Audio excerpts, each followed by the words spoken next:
తిరిగి BCN news కి స్వాగతం. అనంతపురం జిల్లా హిందూపురం టీడీపీ అభ్యర్థిగా నందమూరి బాలకృష్ణ మూడోసారి నామినేషన్ దాఖలు చేశారు. తన సతీమణి వసుంధరతో కలిసి హిందూపురం ఆర్ఓ కార్యాలయంలో రిటర్నింగ్ అధికారికి నామినేషన్ పత్రాలు అందజేశారు. హిందూపురంలో ఇప్పటికే వరుసగా 2 సార్లు ఎమ్మెల్యేగా గెలిచిన బాలయ్య ఈ ఎన్నికల్లో గెలిచి హ్యాట్రిక్ కొట్టేందుకు సిద్ధమవుతున్నట్టు తెలియజేశారు. ఈ నామినేషన్ కు భారీగా టీడీపీ, బీజేపీ, జనసేన పార్టీల కార్యకర్తలు తరలివచ్చారు. తిరుమలలో భారీ అగ్ని ప్రమాదం సంభవించింది. శేషాచల అటవీ ప్రాంతంలో మంటలు ఎగిసిపడ్డాయి. తిరుమలలో పొగ దట్టంగా అలముకుంది. పార్వేట మండపం ప్రాంతంలో మంటలు ఎగిసిపడి శ్రీగంధం వనం చెట్లు దగ్ధమయ్యాయి. మంటలను అగ్నిమాపక అటవీ సిబ్బంది అదుపు చేశారు. ఎండలతో అగ్ని ప్రమాదం జరిగిందని అధికారులు భావిస్తున్నారు. అగ్ని ప్రమాదంతో వన్యప్రాణులు బయటకు వచ్చే అవకాశం ఉందని అటవీ సిబ్బంది అప్రమత్తంగా ఉండాలని అధికారులు సూచిస్తున్నారు. వైఎస్ షర్మిల ఏపీ న్యాయయాత్ర కర్నూలు జిల్లా ఆదోనిలో జరుగుతోంది. ఈ క్రమంలో ఆదోనిలో షర్మిల నిర్వహించిన బహిరంగ సభలో ఓ వ్యక్తి వైసీపీ సిద్ధం జెండాలను ఎగురేశాడు. తమ సభలను అడ్డుకోవాలని సిద్ధం జెండాలు పట్టుకుని వస్తున్నారంటూ షర్మిల ఆగ్రహం వ్యక్తం చేశారు. రాష్ట్రాన్ని 10 లక్షల కోట్ల అప్పుల కుప్ప చేయడానికి సిద్ధమా, లేక హామీలిచ్చి మోసం చేయడానికి సిద్ధమా అంటూ ప్రశ్నించారు.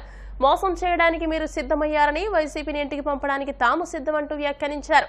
ప్రత్యేక హోదా మన రాష్ట్రానికి సంజీవని లాంటిదని, ఆ హోదా వచ్చి ఉంటే రాష్ట్ర భవిష్యత్తు మరోలా ఉండేదని షర్మిల ఆవేదన వ్యక్తం చేశారు. చంద్రబాబు గారు ముఖ్యమంత్రి, ఇప్పుడు 5 సంవత్సరాలు జగన్మోహన్ రెడ్డి గారు ముఖ్యమంత్రి. ఈ 10 సంవత్సరాలలో మనకు ప్రత్యేక హోదా 10 సంవత్సరాల కింద వచ్చి ఉండాల్సింది. వచ్చిందా? చంద్రబాబు గారు వాళ్ళ చేతనైందా ప్రత్యేక హోదా తేవడం? జగన్మోహన్ రెడ్డి గారు వాళ్ళ చేతనైందా ప్రత్యేక హోదా తేవడం? చంద్రబాబు గారు వాళ్ళ చేతనైందా ఒక రాజధాని కట్టడం? జగన్మోహన్ రెడ్డి గారు వాళ్ళ చేతనైందా ఒక రాజధాని కట్టడం? ఎవరు డబ్బులు ఇచ్చినా తీసుకోండి, ఎందుకంటే మీ పేరు చెప్పి సంపాదించుకున్న డబ్బులే. మద్యం mafia, land mafia, sand mafia, ఏది పడితే అది మాఫియాలు చేసి సంపాదించిన డబ్బులే తీసుకోండి. కానీ ఓటు మాత్రం అమ్ముకోకండి. ఓటు మాత్రం ఎవరికి వేస్తున్నాము అని మీ ఆలోచన చెప్పాలి, మీ మనస్సాక్షి చెప్పాలి. మంచి వాళ్ళకు ఓట్లు వేయకపోతే వాళ్ళు మీ మీద పరిపాలన చేస్తారు.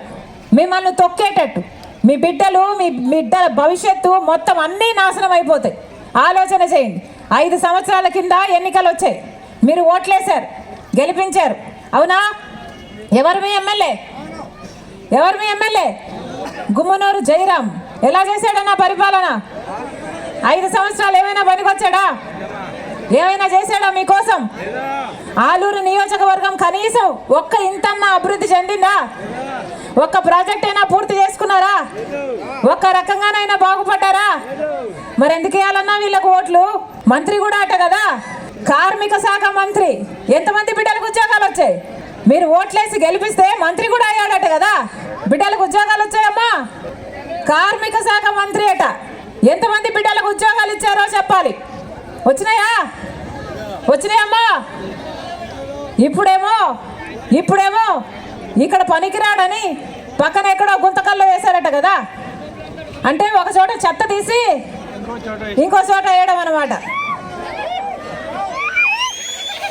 ఆ క్యాండిడేట్ మంచోడైతే, మళ్ళీ ఓట్లు పడేటట్టయితే ఇక్కడే నిలబెట్టవచ్చు కదా, మళ్ళీ పక్కన ఎందుకు పంపించాలి?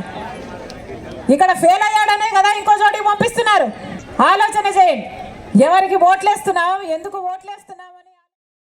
ఇటీవల పాన్ ఇండియన్ మూవీ హనుమాన్తో పెద్ద విజయం సొంతం చేసుకున్న ప్రైమ్ షో ఎంటర్టైన్మెంట్ సంస్థ తమ నెక్స్ట్ ప్రాజెక్ట్ ను త్వరలో అనౌన్స్ చేయనుందని కొన్నాళ్ళుగా వార్తలు వస్తున్న విషయం తెలిసిందే. ఇక వారి నెక్స్ట్ ప్రాజెక్ట్ ని రేపు ఉదయం అనౌన్స్ చేయనున్నట్టు కాన్సెప్ట్ పోస్టర్ విడుదల చేశారు.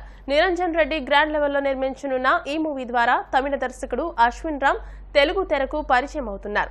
లవ్, ఫ్యామిలీ, యాక్షన్ ఎంటర్టైనర్ గా రూపొందనున్న ఈ మూవీ లాంచ్ ఈవెంట్ ని రేపు హైదరాబాద్ దస్పల్లా కన్వెన్షన్ లో గ్రాండ్ గా నిర్వహించనున్నారు. మరి ఈ క్రేజీ ప్రాజెక్ట్ లో ఎవరెవరు నటిస్తారనేది రేపు వెల్లడి కానుంది. వార్తలు ముగించే ముందు ముఖ్యాంశాలు మరోసారి. ఆంధ్రప్రదేశ్ లో కొనసాగుతున్న నామినేషన్ల పర్వం 2వ రోజు మంత్రులు ఆర్కే రోజా, బొత్స సత్యనారాయణల నామినేషన్లు దాఖలు.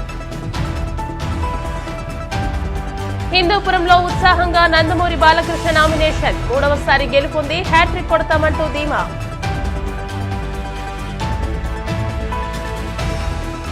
తిరుమలలో భారీ అగ్ని ప్రమాదం, శేషాచల అటవీ ప్రాంతంలో ఎగిసిపడుతున్న మంటలు.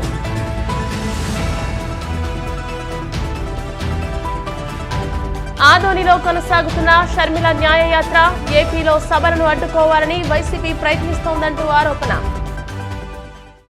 ఈ వార్తలు ఇంతటితో సమాప్తం. మరిన్ని వార్తా విశేషాలతో నెక్స్ట్ బులెటిన్లో మళ్ళీ కలుసుకుందాం. అంతవరకు సెలవు. నమస్కారం. చూస్తూనే ఉండండి BCN న్యూస్.